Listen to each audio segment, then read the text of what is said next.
was actually headed further north along the Hudson here to go see some train stations that Amtrak stops at currently, but I saw signs as I was going through Hyde Park, New York,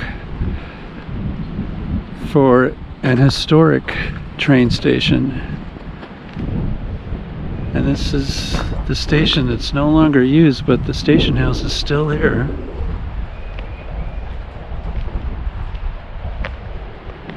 And Amtrak does use this line. And there's the mighty Hudson, with nice looking homes across the way on the west bank. Nice views. I really like this part of the Hudson Valley, they call it the Mid-Hudson region.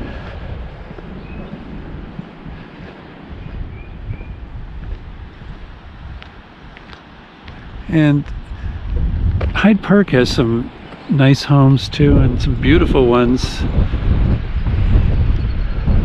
But along Route 9, it gets a little kitschy. But look at this beautiful roof here, the tile roof. Let's see if we can see inside without too much reflection. You can always tell whether it's going to be a challenge or not. Let's just see here.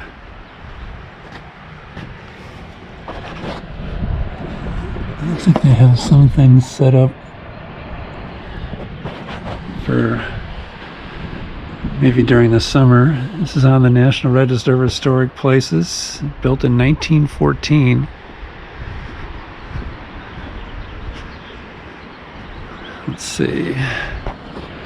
Looks like they have a model railroad train track set up. And this is a river that comes down into the Hudson. And let me see, there's a historical sign over here. Let's go over, read that.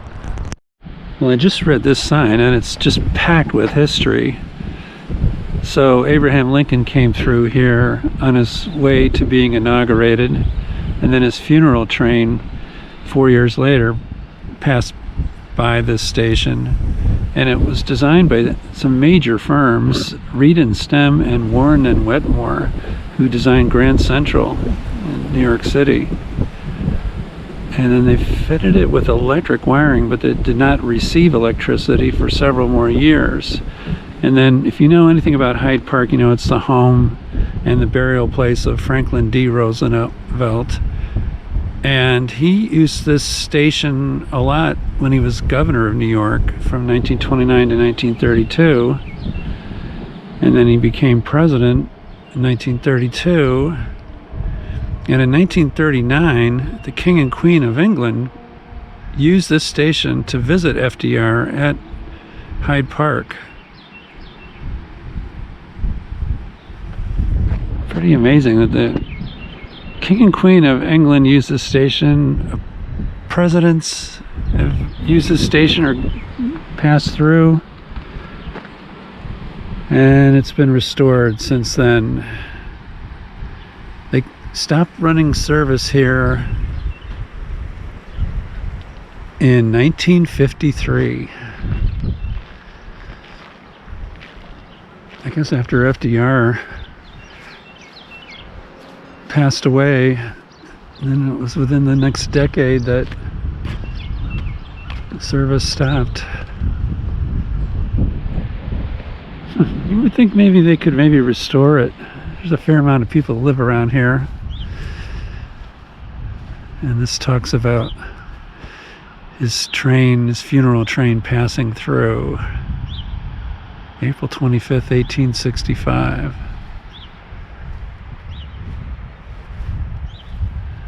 Beautiful station. Maybe it'll come back to life again.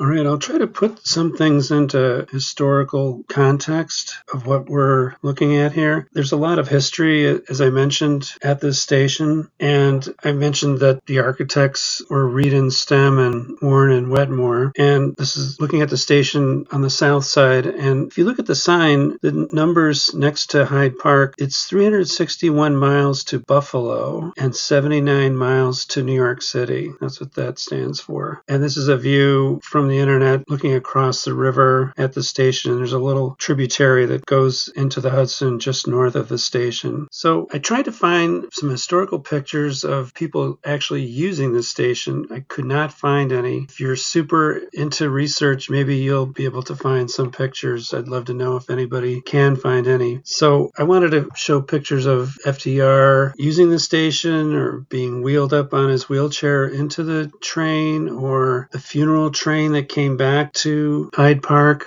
where he is buried on his estate, or when the King and Queen of England came to the station in 1939. I couldn't find pictures of any of those. It's not like today where everything is photographed. Back then, you would think even though these were all famous people, the number of photographs and the amount of film footage, historical reels that you could watch on YouTube is really limited. I was surprised. Anyway, so here's one picture I could find of FDR sitting on the back of his train car, and they called it US Car 1. It's sort of like a predecessor to Air Force One, and he would ride on his own private car to and from Georgia, where he liked to go to Warm Springs, Georgia every year to soak in the mineral baths because of his paralysis, and he would use it to come back to Hyde Park from Washington, D.C. He used it a lot, so I do not know who the other people are on the back of the car here. It looks like there's one Secret Service agent possibly there, and this is what the car looks like from the outside. It's now on display at a railroad museum in Miami, I believe. I know it's in Florida. And he called the car the Ferdinand Magellan, so he used it for discovering things. And the estate of FDR is in Hyde Park, which makes Hyde Park really notable on the map. And this is what it looks like, and you can take tours of it. It's interesting, and his burial site is there, along with Eleanor Roosevelt, his wife. So just to put it in overall context, this is where Hyde Park is located. It's north of New York City. It's like halfway between New York City and Albany, but the same latitude as Hartford. It's just north of Poughkeepsie, along a very scenic part of the Hudson River. So drilling down, this shows Hyde Park Station right on the river, and then if you look right at the bottom, it shows where the home of FDR is that you can visit. And then to go between the two, it's about 2.5 miles. So in some pictures I'll show coming up, and at a video clip at the end, you can use your imagination, but the funeral train taking him back to Hyde Park, it came up the Hudson, everybody got off the train, his body was taken off the train, put on a horse-drawn caisson, and then they had to go up the hill, so the horses had to do some work to get up the hill. It's not as bad as some other places, but it's still a climb to get up to, now it's called Route 9. Back then it was called Albany Post Road. It still might be called Albany Post Road also. And then once you get to the downtown of Hyde Park, then they had to go south, and then his estate is right off of Route 9 or Albany Post Road. So when they had the King and Queen of England visit, they came up to the estate. They got off at the train station, and they picked them up and they brought them to the house, and they had kind of a representative picnic type fare. I think they even served hot dogs, and the King and Queen were very gracious, I read, and they smiled to everybody, and if there was anything that they might have thought was a little broad or whatever or rough, they didn't show it at all. Eleanor Roosevelt complimented them on always being cheerful and friendly. This is them taking a ride to the estate from the train, and you can see they have Secret Service back then also. And this is a picture at the train station. You can barely make out the bricks in the background, but this is FDR and Eleanor and everybody waving goodbye to the King and Queen. They got back on a train and they went up to Canada. When he passed away, as I mentioned, they brought his coffin up on the train, and then they loaded it onto a horse-drawn caisson. And this is a picture going up the hill to the estate from the train station. And here's a picture of that funeral train. It's the only picture you ever see of the train. There's another picture of it going through the tunnels at Breakneck Ridge, which I show in an earlier video, but this is coming north up the Hudson. And again, this is the horse-drawn caisson bringing his body back to his estate. And this was the funeral funeral at his estate. So let's go back to looking at some more clips. And there's a fair amount of parking here for a station that is no longer in operation, so it's a good place to come down and have a picnic. On the banks of the mighty Hudson, and you might see an Amtrak train whiz by while you're here. And talking about the potential for having restored train service, so if you lived in one of these houses, you'd be right by the station, you could walk right over. But I have to look up what might be a monthly fare that Amtrak might charge, because I know a one-way ticket, say to Grand Central, it can cost $60 more sometimes, and sometimes less. I'm talking about from the next stations up, Rhinebeck and Hudson. So it's nice to have it, but I don't know if you would want to take it that often into the city if you had work, because the cost of doing so would add up pretty quickly. Maybe if you did it just once or twice a week.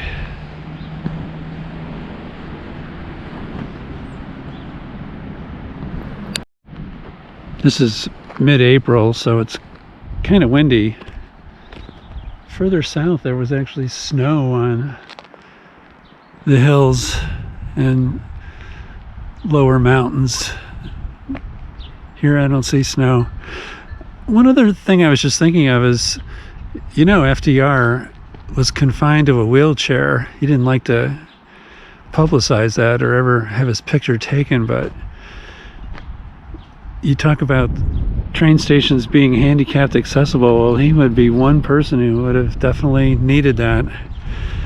So if they didn't have a high-level platform or any kind of ramp set up, I wonder what they did. Did they lift him in his wheelchair up, or how did they do it? Maybe there's historical pictures out there that show the process. All right, let's go further north up to the next town along the Hudson where the Amtrak does stop. Just wanted to film some of the houses along the Hudson here. This house here is for sale, so there's some cars parked checking it out. Some new and some old. So I drove a little bit south of this station just because it intrigued me. That house looks really old. Could use some work.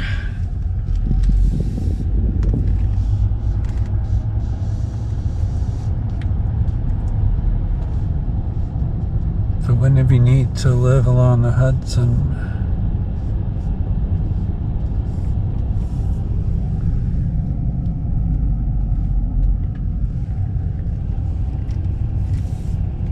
These homes are all really unique.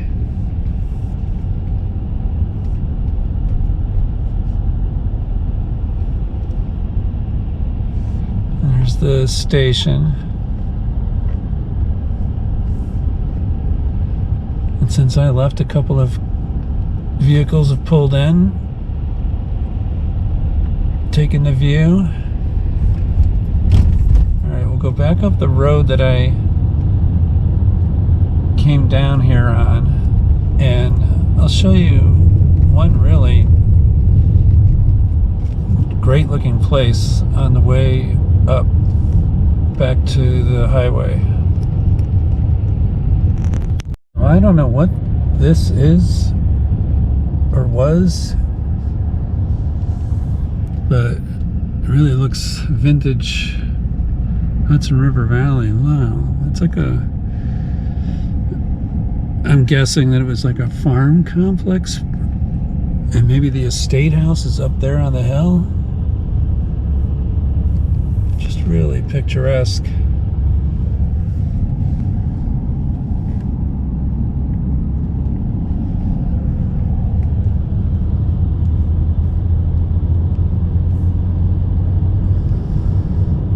a lot of nice historic estate homes along the Hudson. This one is probably still being lived in. Not open for tours. There are others. There's a Vanderbilt mansion right near here. Let's see if I can take a picture of it as we go by. I'm not going to pull in, but it's also a very popular place to go, even if you don't go in the house, and take the tour, which is a nice tour. Highly recommend it. This is the downtown of Hyde Park. Not much, really.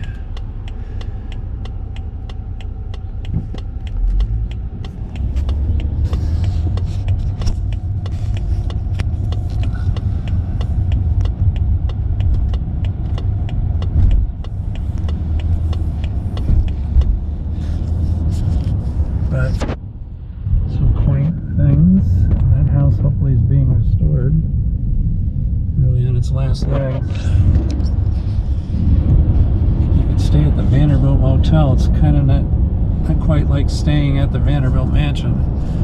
So here you see Vanderbilt Mansion, National Historic Site. It's beautiful in there. Hard to see through the trees.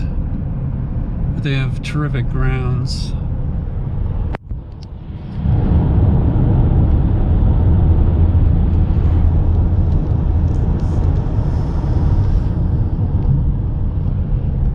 And there you can sort of see the mansion through there. Okay, I'm gonna have to continue on here.